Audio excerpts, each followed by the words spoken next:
ஓணத்துக்கு நம்ம ரொம்ப சிம்பிளாக ஒரு பாயசம் எப்படி பண்ணலான்னு வாங்க பார்க்கலாம். ഓണസദ്യൻ്റെ മങ്ങലരി തേങ്ങാപ്പാൽ ശർക്കര ഇട്ട പായസം. ഉണങ്ങലരി പായസം അല്ലേ?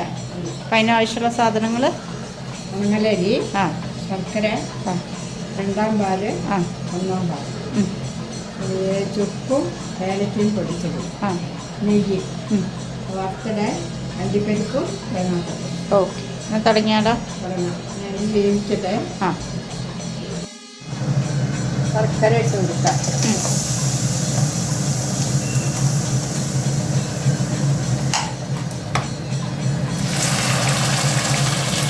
കുറച്ച് നെയ്യ് അതിലൊഴിച്ചിട്ടുണ്ടല്ലേ?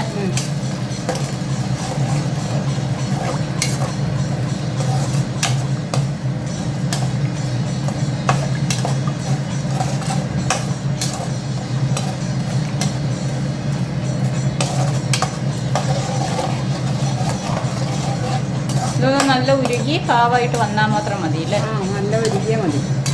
ഇത് വേവിച്ച് അരി ഇടും. നമ്മൾ അരി വേവിച്ച് വെച്ചിട്ടുണ്ടല്ലേ? അരി വേവിച്ച് വെച്ചിട്ടുണ്ട്.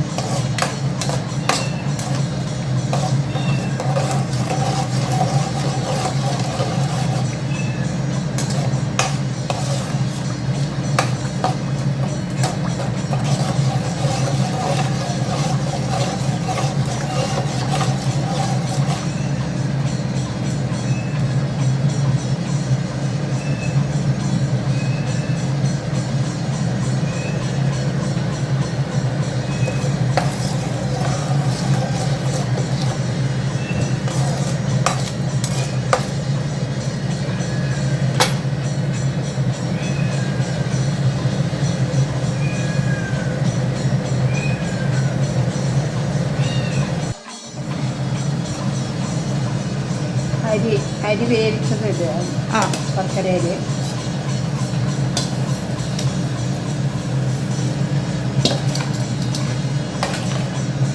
ശർക്കരയുടെ കൂടെ ഒന്ന് നല്ലോണം യോജിപ്പിച്ചെടുക്കുക അല്ലേ?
ഇങ്ങനെ തിളയ്ക്കണം അല്ലേ? 5 മിനിറ്റ് ഇത് വലിയൊരു 5 മിനിറ്റ് തിളയ്ക്കുക. ഇടയ്ക്കിടയ്ക്ക് ഇളക്കി കൊടുക്കണം അല്ലേ?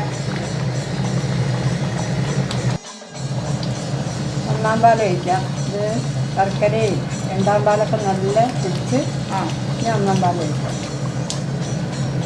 നല്ല കട്ടിപ്പാൽ അല്ലേ?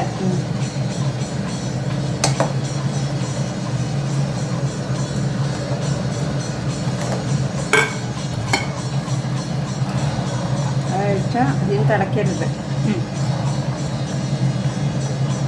ചൂടായിട്ട്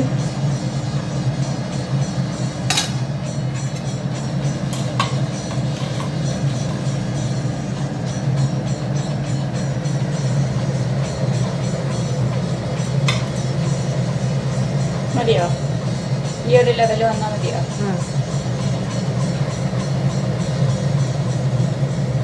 മതി. നമ്മളിത് ശർക്കര വേവിക്കുമ്പോഴും നെയ്യ് ഒഴിച്ചിട്ടുണ്ട്, അരി വേവിക്കുമ്പോഴും നെയ്യ് ഒഴിച്ചിട്ടുണ്ട് അല്ലേ? അപ്പം അത് മതി അല്ലേ? നെയ്യിൽ വറുക്കാൻ അണ്ടിപ്പരിപ്പും കൊണ്ടുവരും. അണ്ടിപ്പരിപ്പും തേങ്ങാക്കൊത്തും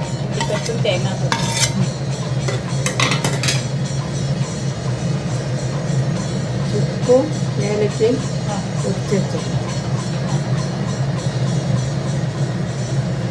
നെയ്യ് മേലെ പൊങ്ങി വെക്കുന്നുണ്ട്. ഇത്രയേ ഉള്ളൂ അല്ലേ പായസം? ഓണസദ്യയുടെ പായസം, ഉണങ്ങലരി ശർക്കര തേങ്ങാപ്പാൽ ഒഴിച്ച് പായസം.